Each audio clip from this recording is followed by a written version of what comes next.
Dear so I'm say Badwam on Adom TV, multi TV so and there a ukwada August ne de toso edu yekoso da trade and Nyankopon as so dey so che mame enka say those core values you need to continuously exhibit as a Ghanaian. Kai hunu say you have to demonstrate patriotism, the love for your country, truthfulness, honesty, and then transparency. So of course now dance anema we nyina di ema oman e kire oman a e kire se nyoma bebre ho a e koso a enya de betimi asi, especially bibia da meka wo hwe the percentage of Christians in this country 71%. Now share the levels of corruption in this country.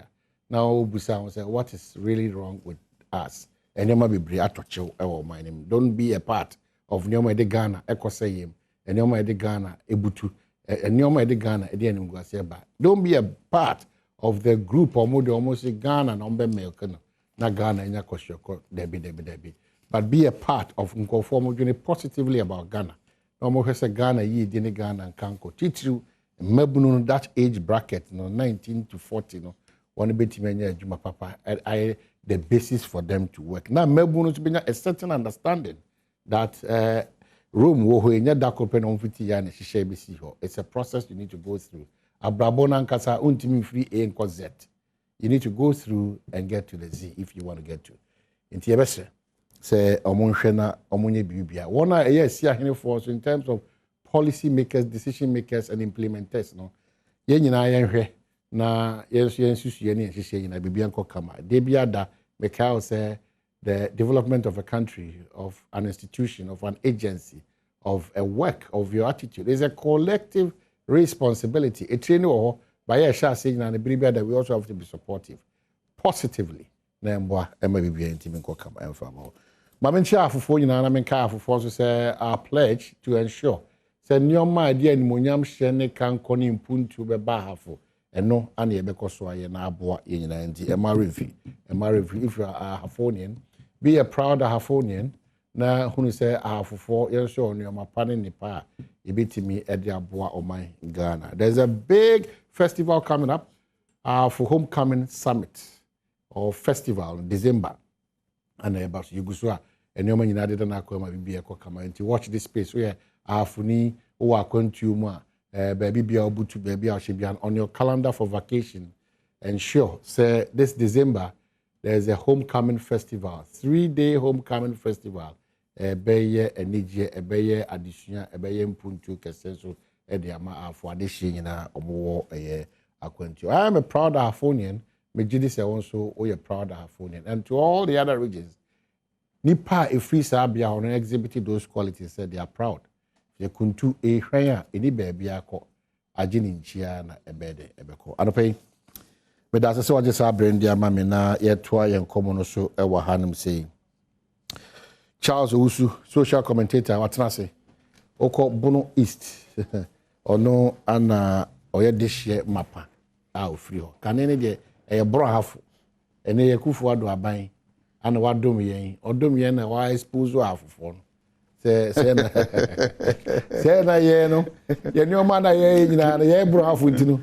Eko nkranza na eko techima na eko sunyane na eko nkranza na eko brekum na eko doma ya na every say yo Kenya asini bechembi ne kukom ne eye mmembi ne e kan say sankori bi hihye akire hono baabi nti now afu eni abre e be see preja frank akwa ba minia kwabra meje so mama sanka obiam say if you really care to know meje say wo ho oyesofo oyamanyosem for onye ni because ni na twene we oba kan ho aye so to adwene ma o my Ghana oyekuani ana oye obi nso a ye fro bi philanthropist oya adoye nti ono so adwuma onyamedia to so nti wo he ne nkomodie ma hu se quotations e ba mesro enye kebi for yata we dey actually so far kasa akwa we dey umi sam say Jesus adwuma me Jesus sorry any another sorry any kora we dey son of pay the Christ bibia e come on. Oh yes Christ na mo landing in the gate in Christ of we very popular place NKZ there be omo run about omo for a DB em say me nimpa ban him fi ho ban him fi ho yes me kai pa na bibia e come on Bono East Kobra Nyame Adaroma na da so tiase. Fiema Nkranza. Me constituency na Fiema. Nkranza. Oh, really? Yes. Monkeys, no. Monkeys, no. They are still there. They are still there. Maybe if Nkranza Domi Abra. Na enya the Fiema ana mini pebi so. Boabin Fiema. Boabin Fiema. Now say I say Takrade. I say secondary Takrade. Twin City. Yeah. Emo na ho. But attention say ye de ma mo na mfama om. Nti nheda nya bi papa. Nti ye ko obi construct a onya mfa so fi ho na. Yes, some construct a mfa so na e ba no nkete. Ko asiesie na siesie also. Sure, because the ubo no kra na wo fam. Kobra wo kan oba Nkranza North and Nkranza South. Onyame aye Adom. Hona he for the free one no. Ye free one Nkranza North. Who fi mimi kroma. Now try ko baby no so na ko ye free. Yeah. But oba Nkranza North and I say Nkranza traditional area nkasa. Oko Maswa your force ho. Asian days no so hona ye tonko. Nti ye ho Maswa no. Nti wo hwe Maswa nkasa ho na kamfo nkasa e free. Bromanso, me papa, okay, me nana na yo hene ho. Me papa na yo hene. Oh, bromanso. Your force ho. Oko nantia force ho. O kintampo there's a fuller force and there's water force. You na ngofo nim. Now say in the Ghana territory, I identify when you know. Yes. Until I make say, look, near my beti mama yin sika o mamu no. Nya ho na ye ni yeden. Ehwe. Because fear monkeys no. Ebia na Rwanda for the sika be. They are there. I thought that Ampofo timi kumbi. Omo ho nya no. Yeah, I thought that omu because share see the show omo bamboy see ebo ho ban no. Ohene owo boabin ena nani abrea all 200 among because nananam ajapade a ye gya no ho a ono aba beto so. Nti onya no ajaja mu. Other than that no. I mean conscious kind of effort I say dey ebo ho ban ema ye nya bibi free no. Kwabra ntisa. Wo free junction e ko Boabin Fiema. Ekwane is so bad. Very bad. Very bad. I hear say benya some attention from the government. Be be call. Na nsra hwe betim di sika. Because nsra hwe no. One. Monkeys omu here fuel. Monkeys omu here maintenance. Ade be here na say betim adọ kwadu no more banana. Nanka ye amomwe de amodi. Most of the times, for the brodo, no mom. We say, ni sa nua dada. Ti omu the moms na e for we na ebinim kura ewu. Nti na de be ma abo na ba bi di brodo no say e komode no. Omba fie be di banche no ni no na mko. E komode no. So say aduane wo ho a ye de ma emmo no afidio ma ombetimi awo mo. E be boa so man sa hwe so den akosoro. E kosoro ebo community na ebo ayi den o my Ghana. That's the problem of Kwabran. Yeah, what you say? Ho akwan ho sem so. Ho akwan de enya ni kasa. Even though we share from between Kranza to Jema, enya kwantinti bia a contractor no gusu ya but a check basi in the cry o wie baby how do I just say it's so bad. And apart from that, you know, we say how the farming community. Nti ekuafo na eden e do so ho. Say akwan na edi nnuane beba fie no na yin say enye sa e ma nnuane no so eden e kawuram. Nti e toda say nka ibi kwan ye ngu so mpo na ye reshape no ho no na ma e boa mankuafo no timi de omu no ba eden e fiafo mu ba. Nti we need a special attention within the area, especially in Kranza North District. Okay, so udi no so tincha e Christopher am wo man mu mo gusu edi ma o man Ghana. Sure, me no ka say ya no pa ma menchia nyamedifo. When say abobi anoma takrabobi ho efe no okode na ni hu achi pa bakosema me hu say okode sabi atenten obetimi akona abobi antimi nduru ho because height a obetimi kono sa na onyame ya apostle Dr. Usbempa nyamedifo na ni hu achiri pande krato fo obehu oman mu na anenti na ye hihye dwumadi kese bi e wo Kumase pempe asamre ho between 24th and 26th of this month August. Your friend the Eagle Eye Conference. The Eagle Eye Conference. Okodi any. Ishiemu. Any Ishiemu. Anya kura na wo botum a wo hu a ye be aka kire wo. Onyame na nsa so aye nemu bebre. Oh wow. Na on say ye ka prophetica papa make maka so ye father or ye ja. They brought prophetica they Adjei any fahudi amani pass our oman any we are saying na. Now the reason why they are not prophetic pastors no and I say prophets no I don't ban attack and say obi bi o say bon say madwuma bia no obonsa ma ho ntoda so obefa kwan foforo so to come to attack you so obe distract you from or calling anything or but the Nyamin child 32 years in good standing and still counting. Oh, nyame through prophetic. I just nyame di na ba chi pa. Enti wo Kumase wo won kran.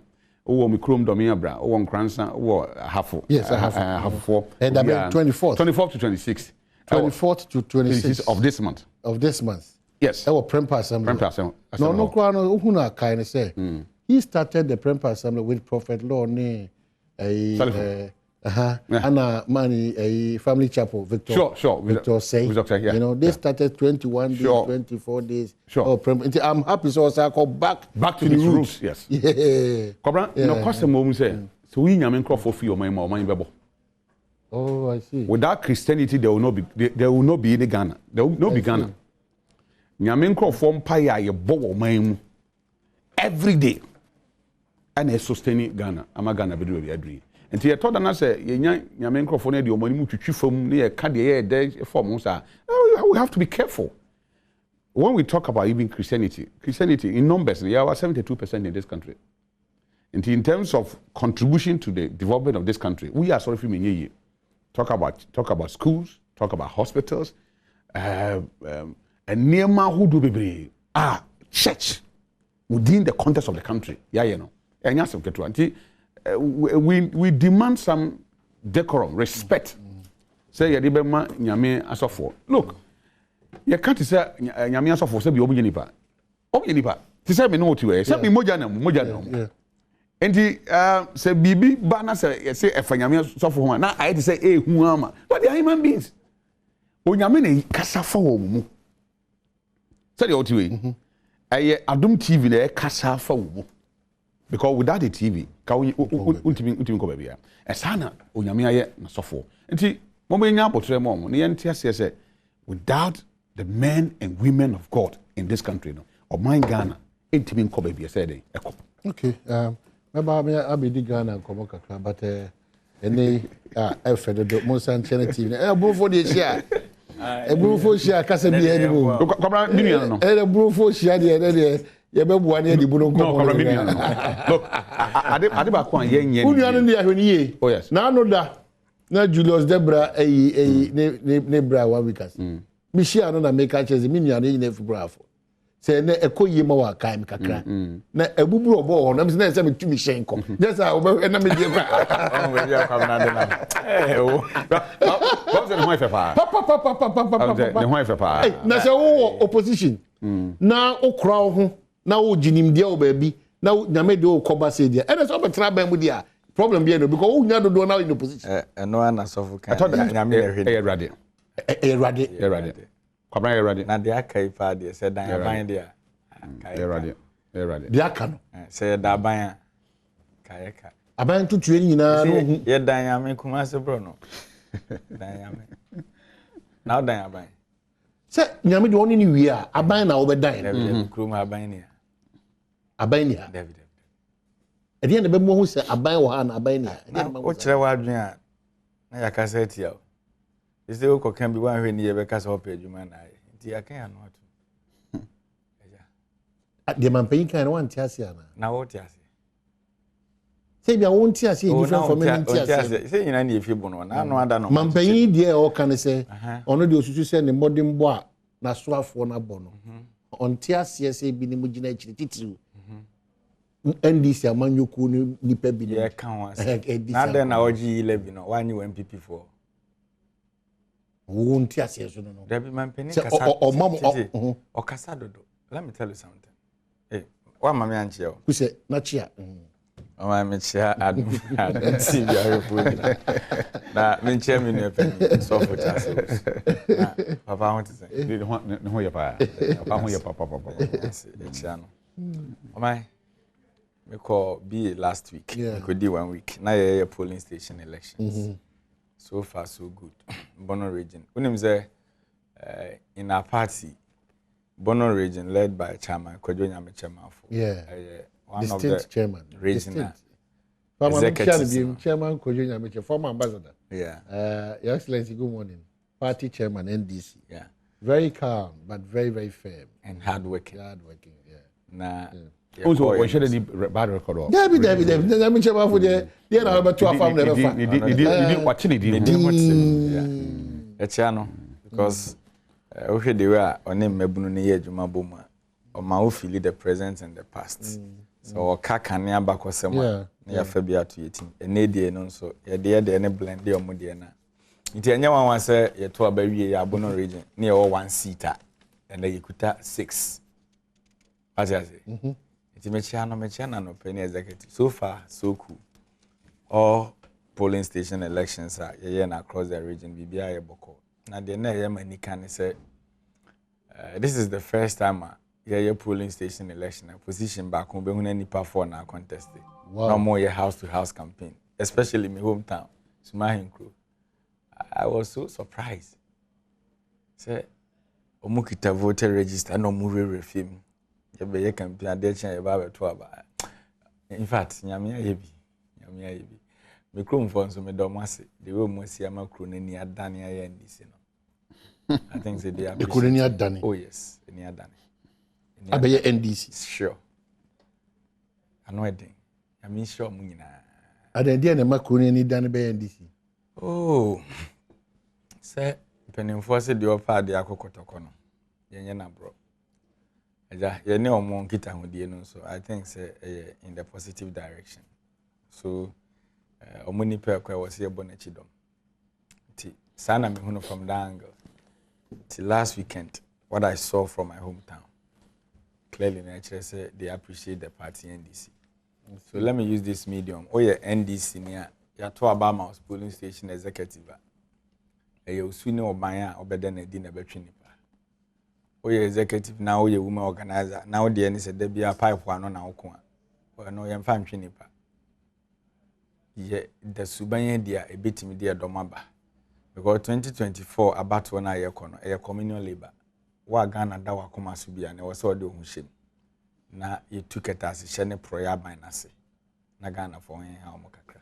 Okay, so the good news is say bibia da no bomb charge by na we nani ugo gina half Kenya asia Kofijo ba TSC kwan so gidigidi ni de me hu si wa call radio station bia na se TV station bia akoka se me ni o mine ne dem so okuro mu nsa kire eba ma me kan che na no pay say na ide Kofijo ba TSC half kwan so o dia takre hwidiem Kenya ase owi a dia aka nsoso ho aka nyina no wa sen TSC so na mo kwan no sa kwan no na kokoro sana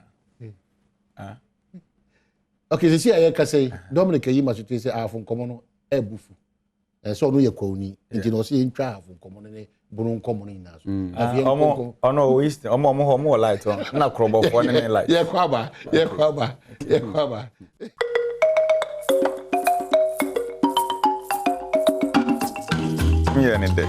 well asaba ya try come on so Charles who so am say na Eric Adjei so am say no kono ye pija me na Macau say fiada we wo kaswa ekodi nkomo ekodi ni fa kaswa ni potem no bambo ho nkomo any other matters e be it ho hia papa kaswa de mansin crutch one eba sa so na brashe bedwane o enso ebeba na afi yahwe adehye o nananom ne mpanyimfo wo nyina beka ho bi na yento adwene na yenhwe ne sibre sinto a efa bambo ho aba wudi aba ni nyina na yenhwe ho asem na yenka ho asem yipa na menka ahwefo so se Mpensenpensenmu bri yebo a ye ka sei ono nso eyi kese pa we bia mkoya mi service no ka sei no no free safo nti Mamponten junction nye sa nso a odu eyiwa Anita Hotel branch fe just one ma ona okono nti safo this weekend Mpensenpensenmu eye obri yebo a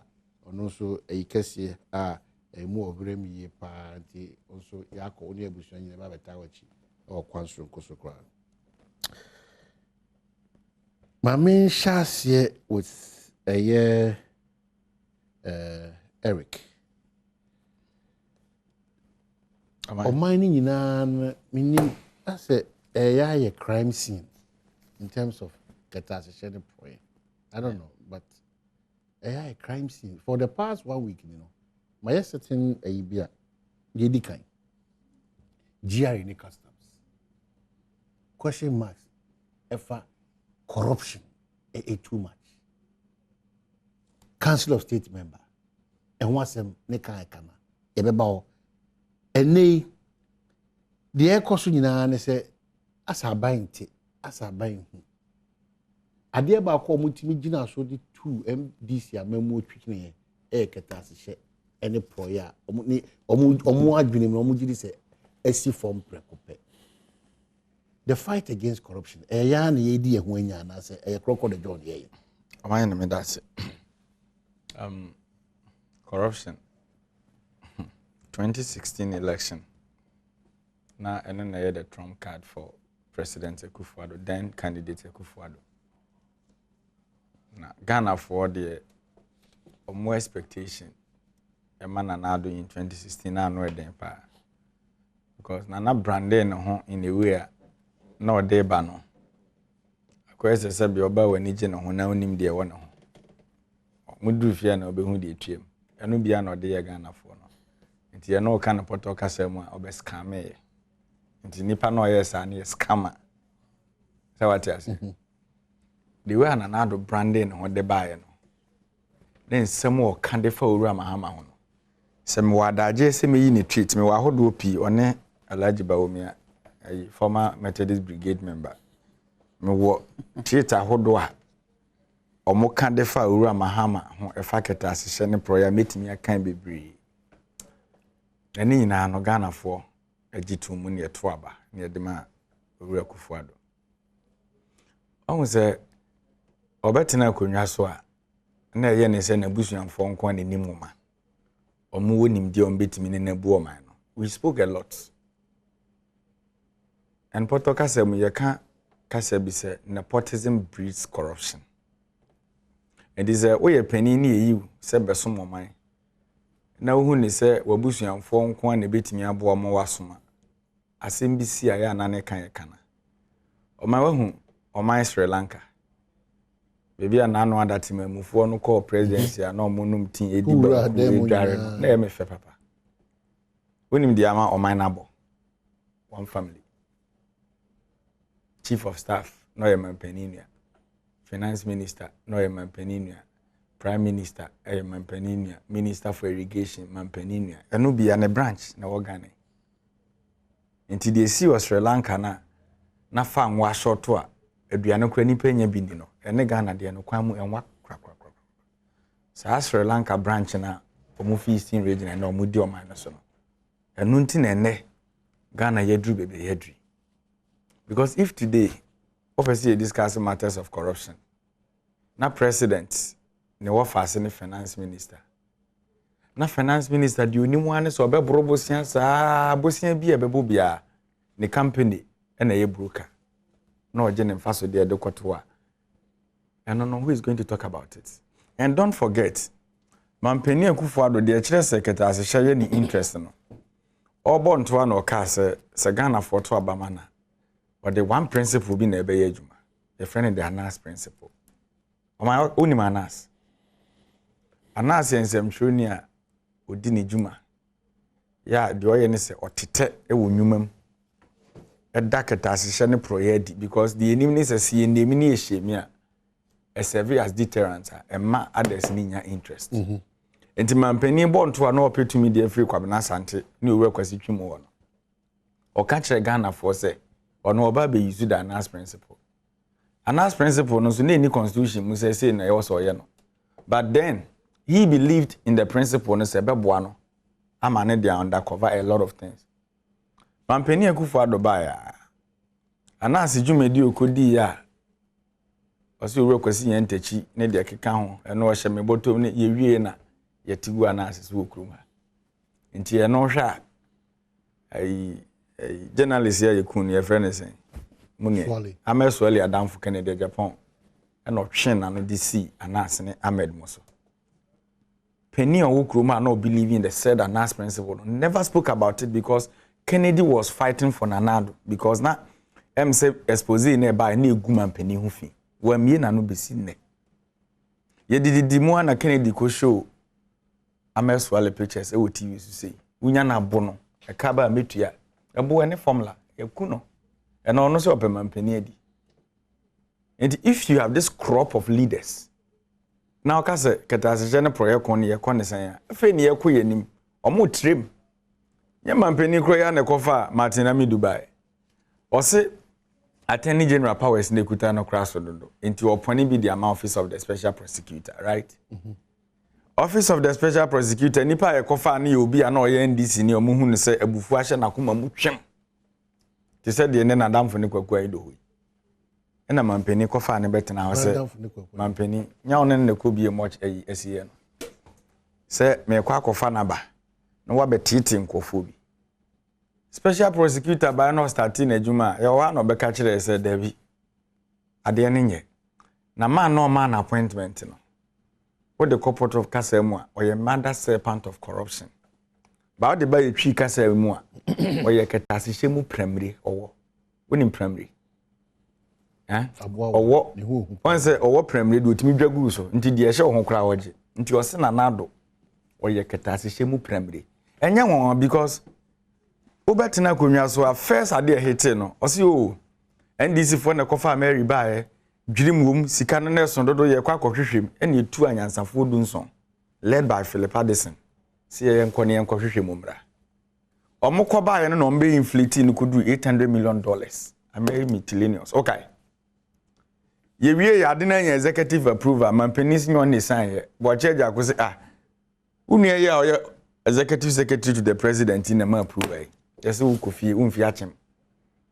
yanka se umfi achem na so umfi abusuan no ese kofi umfi sa ayinom cartel no na yi no kwatena achen and ono so beka kire say when the dust settle he will talk yenim that dust ne be settle yet ya yanka bi nhim na kwa me plus aba ene de ye wo deputy chiefs of staffs sankofo amekon mo asem nyina no na omo ye key people in government o nya opposition for unim sa yes investigate asenso bo ache ne menua abugina po ye koye ankosi aga ono so ba wadu enua ache obia ye bia enua ne hye ye beba ho oman anso hwan ye kofa PDS bai PDS nchihya na omo be ye ne se ye disika be hye adwumadim that is Millennium Compact agreement no said ye be power distribution sector challenges wo mu no ye betimi a resolve e bi ti said ye si krobo ene aban nyansa ne se one timamufu nya problem otwa omo kanem aban nyansa ho eno ye koda ma de akyin ya former brigadier Alhaji Bawomia insurance guarantee no wakosisa guarantee na na agreement ma ye insurance guarantee ye kohwehwe mu ye fake company brigadier general na ye Alhaji so these elements in government they are corrupt and Akufo-Addo no ono ye locus classicus of corruption or them pool. When you move around a friend of Martin Pebu, o sister station joy, and no better than her cancer be. I made a near me, Yanis or Cassarian or Pacho. Or no, I am running me because who's Yamra.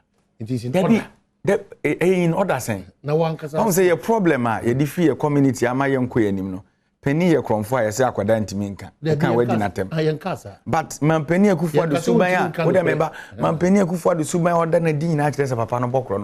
No. When our appointment, I buy with one appointment. Paul Adom watch the Brunya Diano Cusini 80,000 Ghana airport. When our man appointment.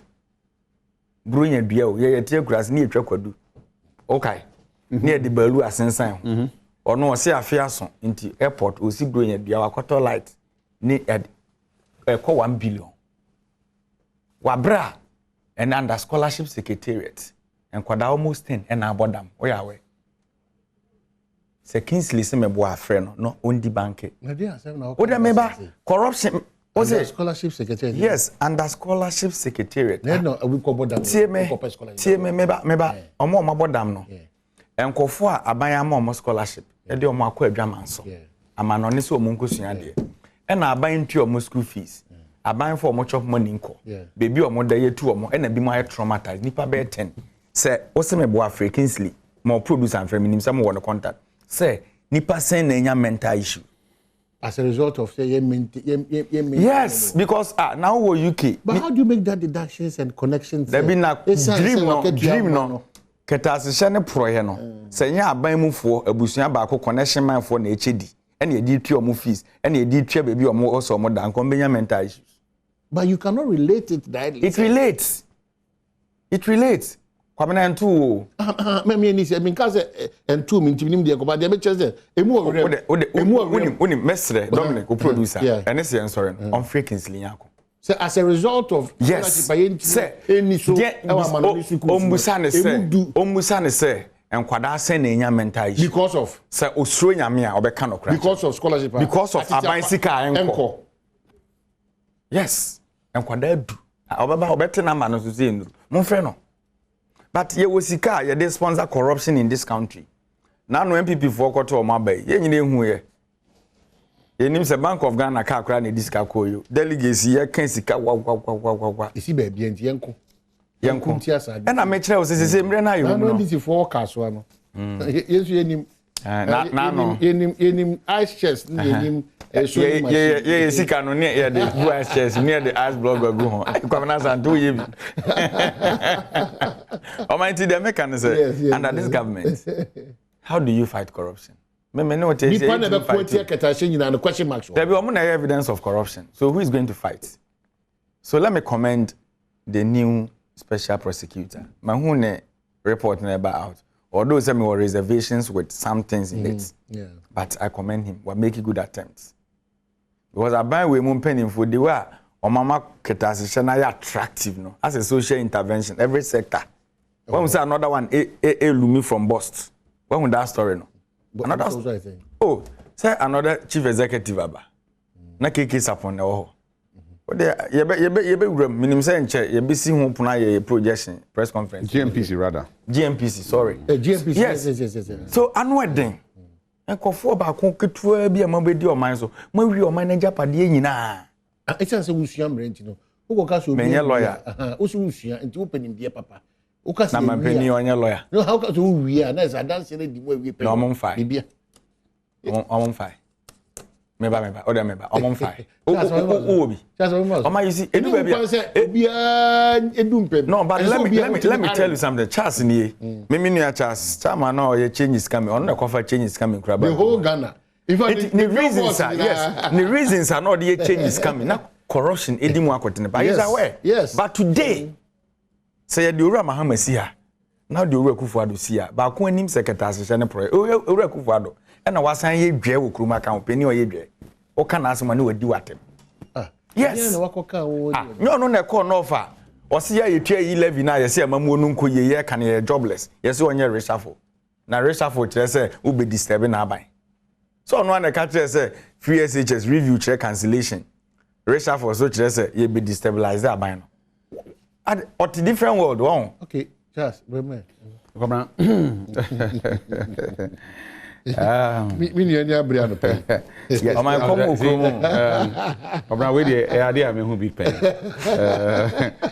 wo opposition na say opa ben ma ba and then somebody can dey but if Kobra the menu e kan nyina e kira dey ba kope ura Akufo kan asem bi o say corruption old as Adam fiti ene nante no enye acheyi ba ade bia so gi hini woni pa brabo ma asia edin pa 1992 to 2000 ya de keta se chane pro ne kankan ebo owura Rollins a wonya ne ba bi ko owura Akufo baje akonya no 2000 to 2008 yenu men DC for the keta se che ene ball no e ma omunya akwan ba aban mu 2009 to 2016 MPP so ba no omso de keta se che ene proye ene ball NDC ene omso munya akwan ba ye like say ade ba ko ne ehu se ADA nyina den enya because if we want to go back to NDC between 2009 to 2016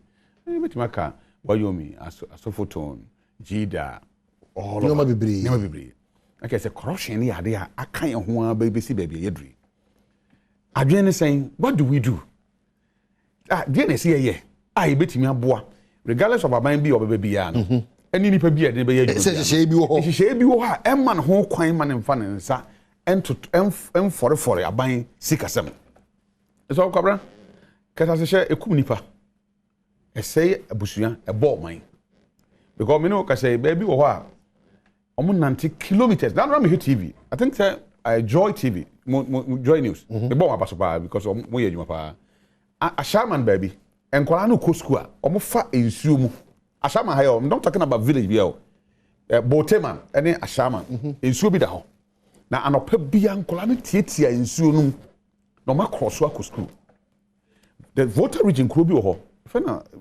dine na voterans dine be refi enkwala no ko school omo de hwiase ambo so ni hwiase ambo pan ya ye friend pan no omo de uniform agum na omo dware ensuo no akọ no mo kwa no ma san ko chinji o matare enipa yare a yede tena konwam na yasoa no na mema na gura nsuo no enipa na e wo soro ote akonwa no mo soro no mo de na cross kilometers and so ko do check compound nti ketasehye ne proye no esay oman esay kru esay abusua enso baby edu no ehia say nyina yedi hu nkomo yi because affect NDC affect MPP affect oman no so what do we do na yensesa enema because that for ne can dey we said so many things about them including me about certain corrupt acts cost wura mahama abamu at the time and all ye bobo bibire so what you say and then aba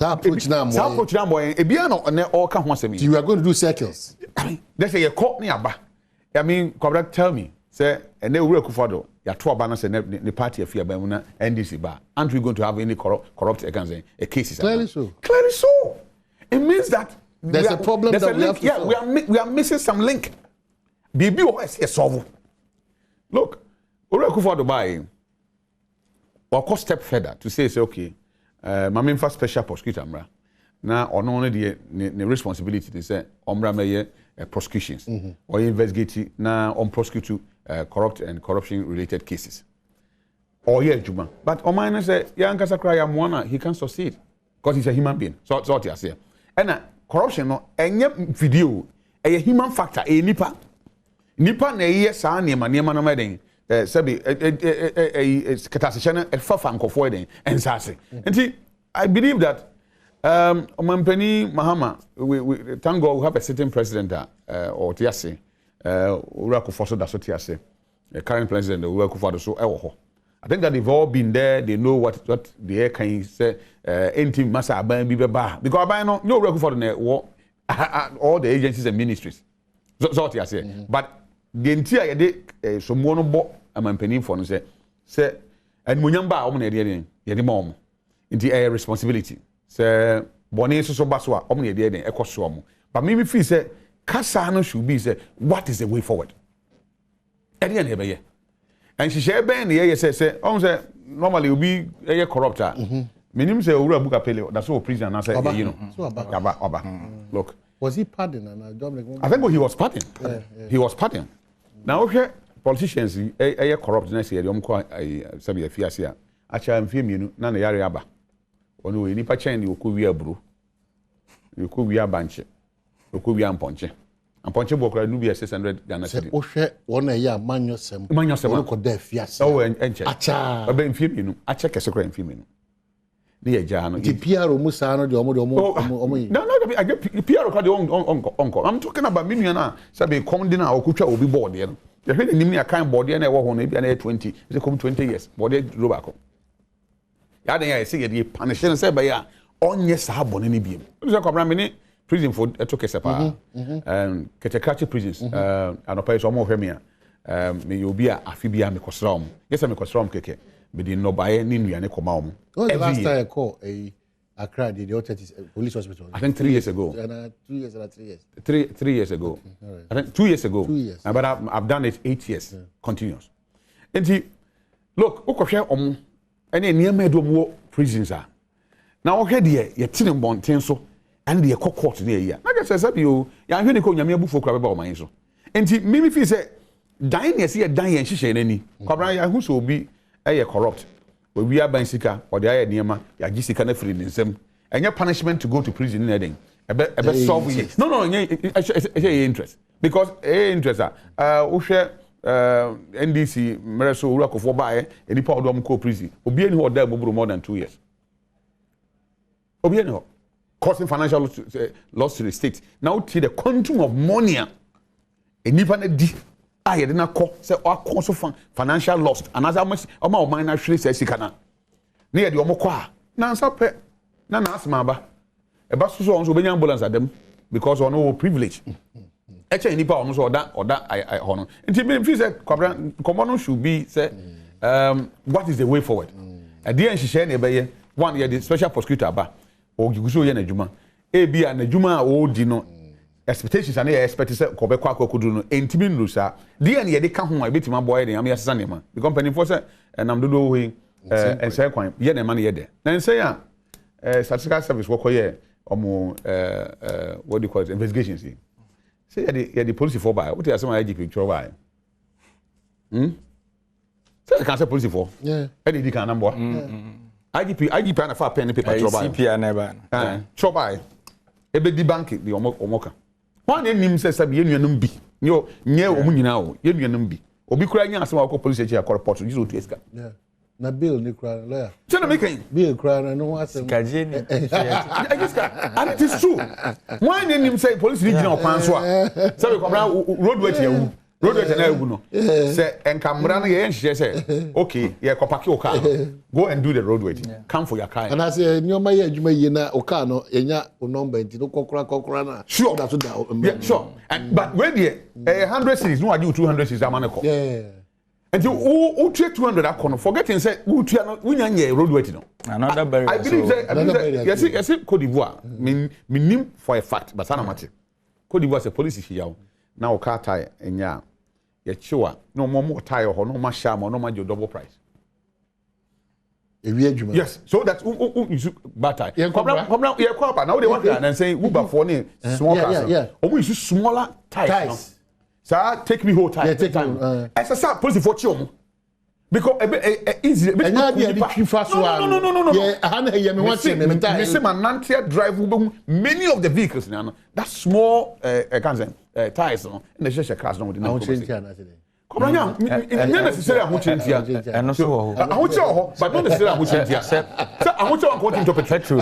Sir, once or two, we are. Yes, are not the yeah, Kwaba. Ever to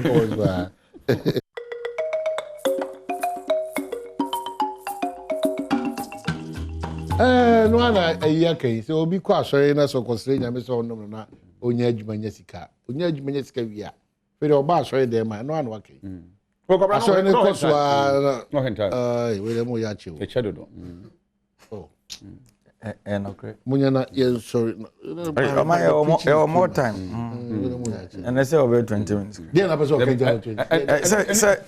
can present there why Ablakwa slums Akufo-Adjei following positive assessments of ministers. Oma hene one say Mampeni Akufo-Adjei. Wabre pans we di Mampeni. No correct. Wabre. Enti me baby me free ba na obre na nya ade a osomu yi. Ani timi ye ne dedodo. He say na dwen nyina ne so Ghana for first born. Enti ne papa wu agya na japade no ne Ghana.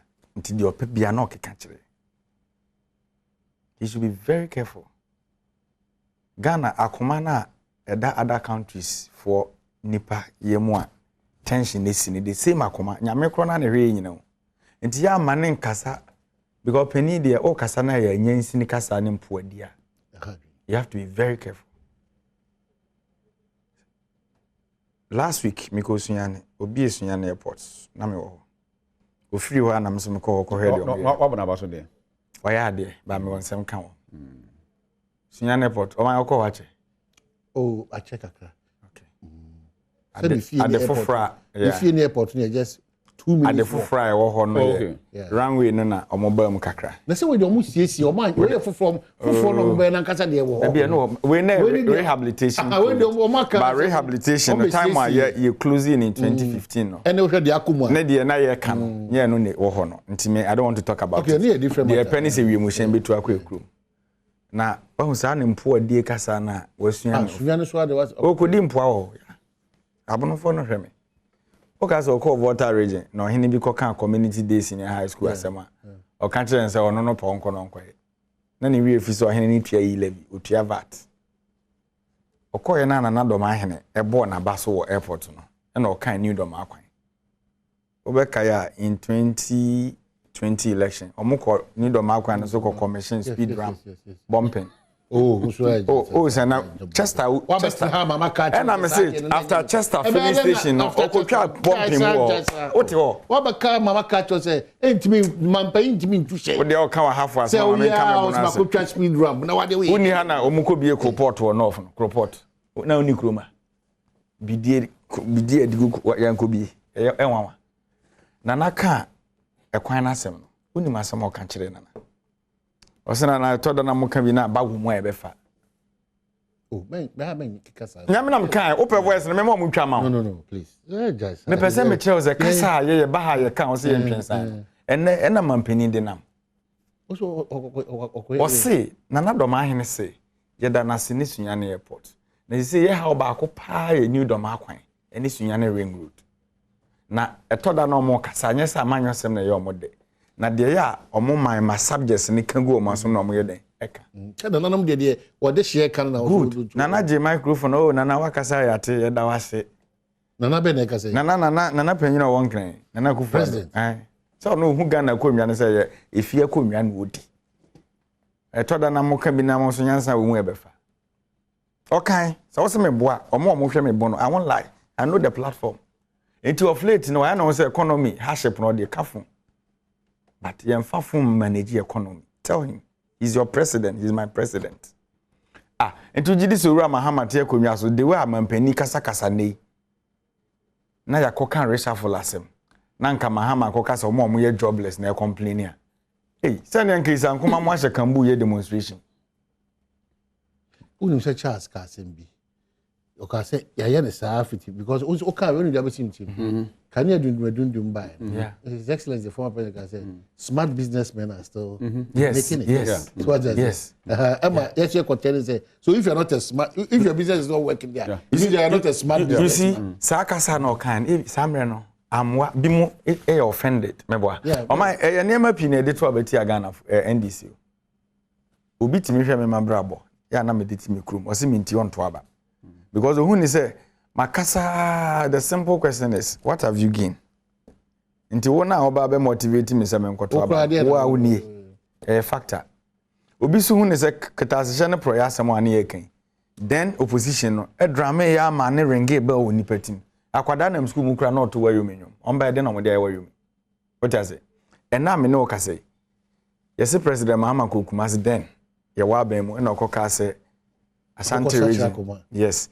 Once onya kanni na okasa in a proverbial way asem na okan no kro full tape na utim say de na okan no nim de oka but ye cut in simple akokosa chirakoma enye ne fe ba mampani de o say NDC for ene pese destabilizing na ba nti yesi onye reshuffle enye factually wo dem ba na ye ka reshuffle another meaning ye destabilize there be nti e bon wana ye in such na dey impuntu ana good so mampani no o ya magana wrong education kakra because mampani Mahama ko can review or say a cancellation yes we nyina ye tena classroom ye can review and trace twem me de manusi form no yes waso afo no bi nya de kinofori ato no we injury still gina park amwakwata watwa road to mu omo number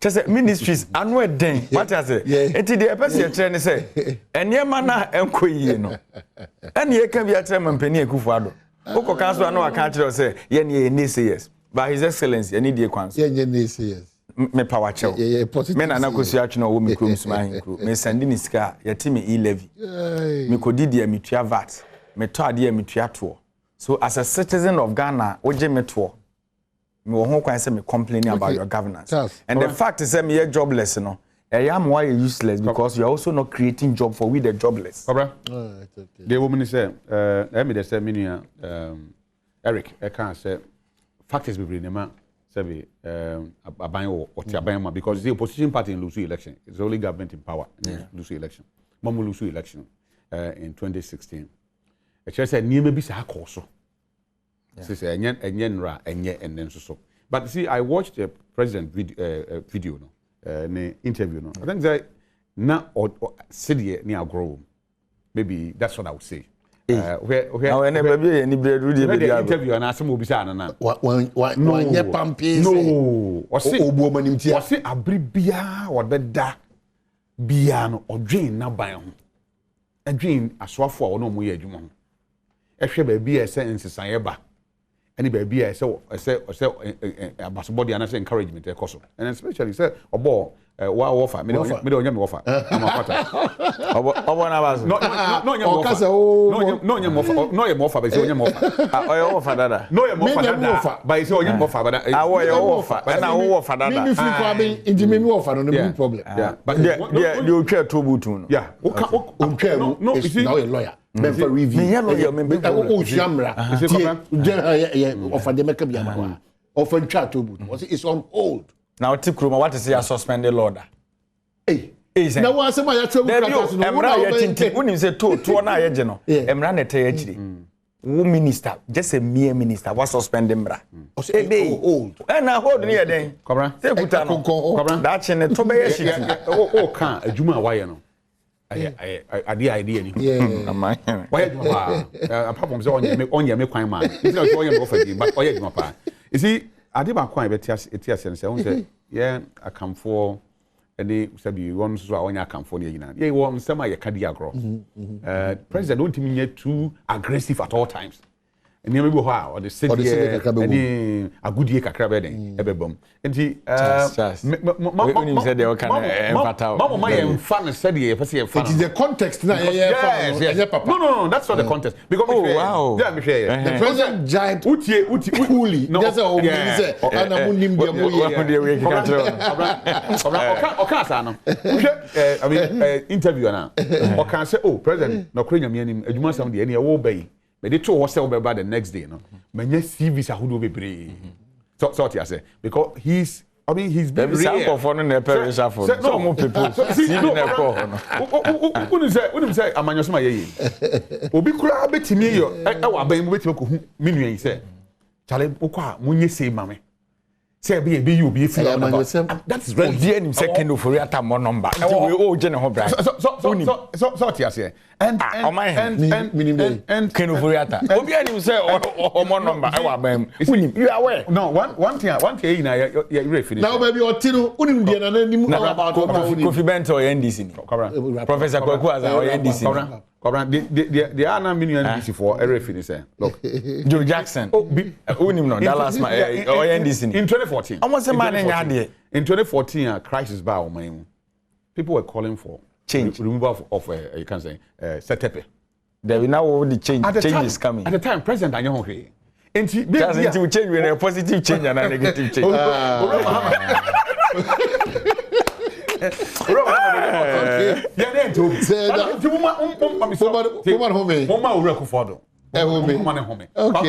In terms of performance, Rekufado performed very well.